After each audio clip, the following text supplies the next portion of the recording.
और मैंने जब वो जा रहे थे तो पूछा आपको भारत में कौन सी चीज सबसे अच्छी, तो उनका ये जो रोटी है गोल, ये सबसे महत्वपूर्ण वस्तु है जिसकी वैल्यू हमारे लिए सबसे ज्यादा है, क्योंकि हम जानते नहीं ये कैसे बनती है। इसका मतलब है दुनिया के दूसरे देशों को नसीब नहीं है।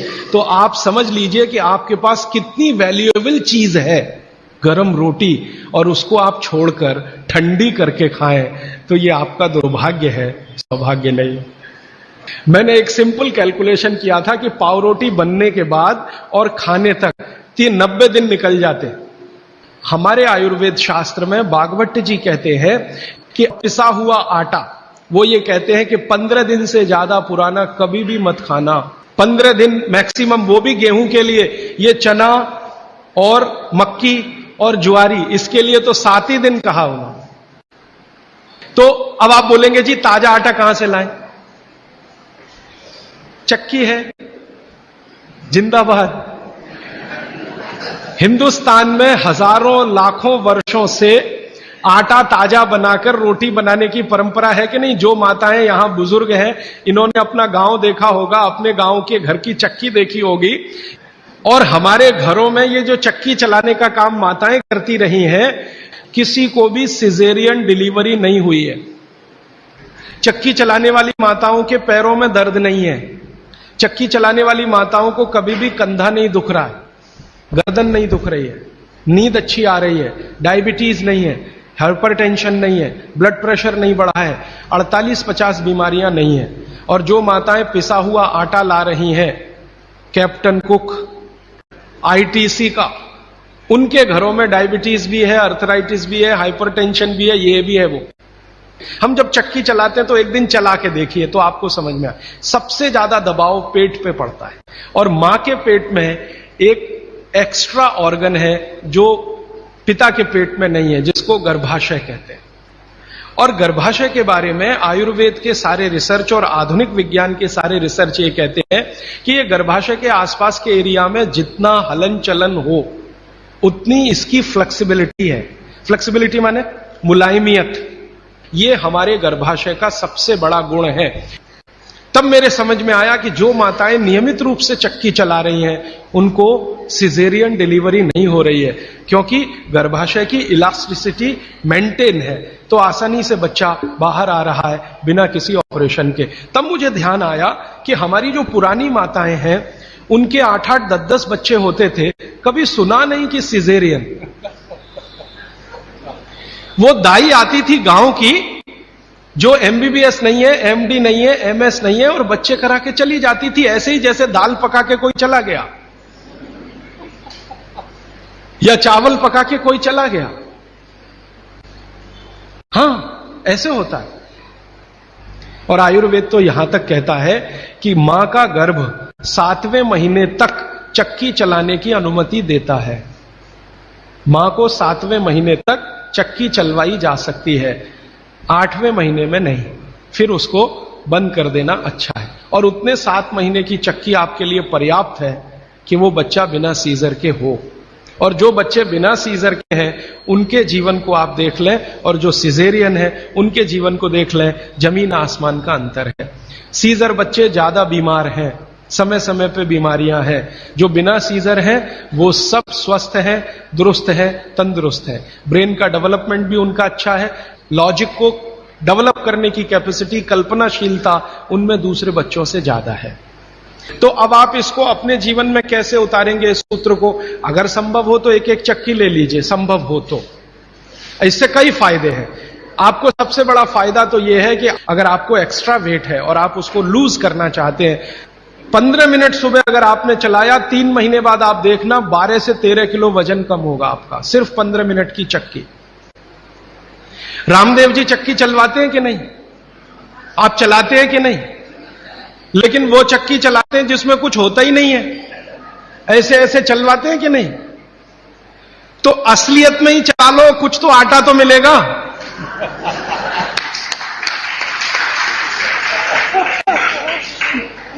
कम से कम आटा तो निकलेगा, बाई प्रोडक्ट। यहां तो कुछ निकल ही नहीं रहा है, बस ऐसे ऐसे चल रहा है। अब आप बोलेंगे जी चक्की कहां मिलेगी? चक्की अभी भी मिल रही है, यहीं चेन्नई में मिलेगी। पत्थर बनाने वाले बहुत लोग इस देश में हैं जो अभी भी ये काम कर रहे हैं, लेकिन वो रो रहे हैं कि राजीव भाई ये कोई खरीदता नहीं, हम क्या करें, हमारा सिलबट्टा भी कोई खरीदता नहीं, चक्की भी कोई। तो मैंने संकल्प लिया है कि मैं बिकवाऊंगा आपकी चक्की। हाँ, और मैं उनका फोकट का मार्केटिंग मैनेजर हूं। वो मुझे कुछ एक पैसा नहीं देते, लेकिन मैं उनके लिए मार्केट बनाने के काम में लगा हुआ हूं। ये मार्केट बनाने में भागवत जी की बड़ी मदद मिल रही है।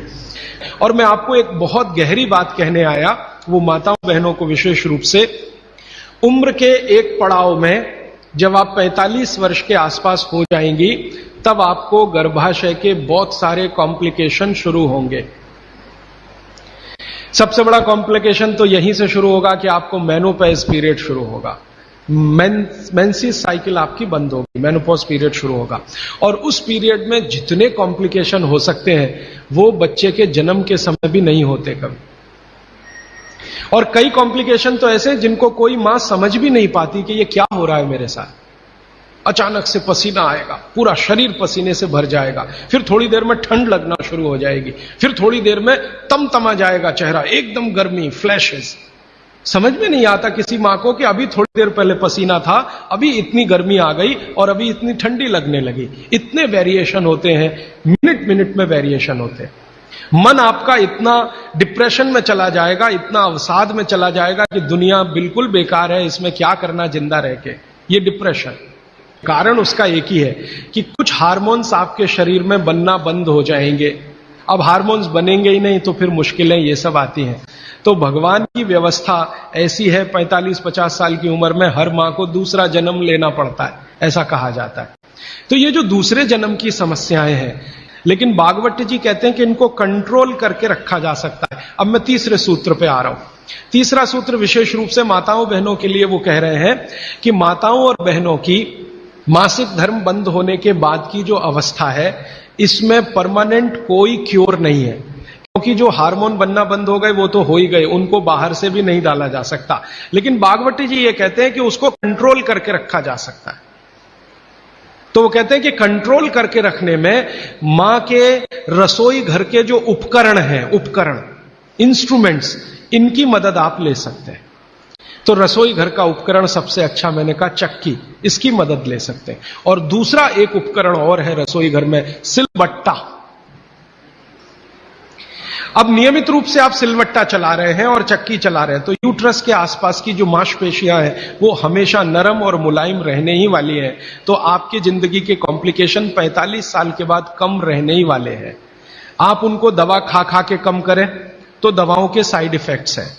एक HRT टेक्निक है, हार्मोन रिप्लेसमेंट थेरेपी।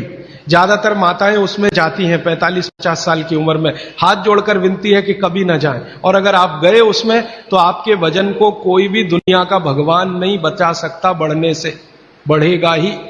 क्योंकि हार्मोन रिप्लेसमेंट थेरेपी में जो मेडिसिन है वो सब मेद बढ़ाने वाली है। मेद माने शरीर में एक्स्ट्रा वेट बढ़ाने वाली। तो 15 मिनट की चलाइए ना सवेरे सवेरे चक्की, 15 मिनट से ज्यादा जरूरत नहीं है। तो 3 सूत्र अभी तक मैंने आपको भागवत जी के बता दिए।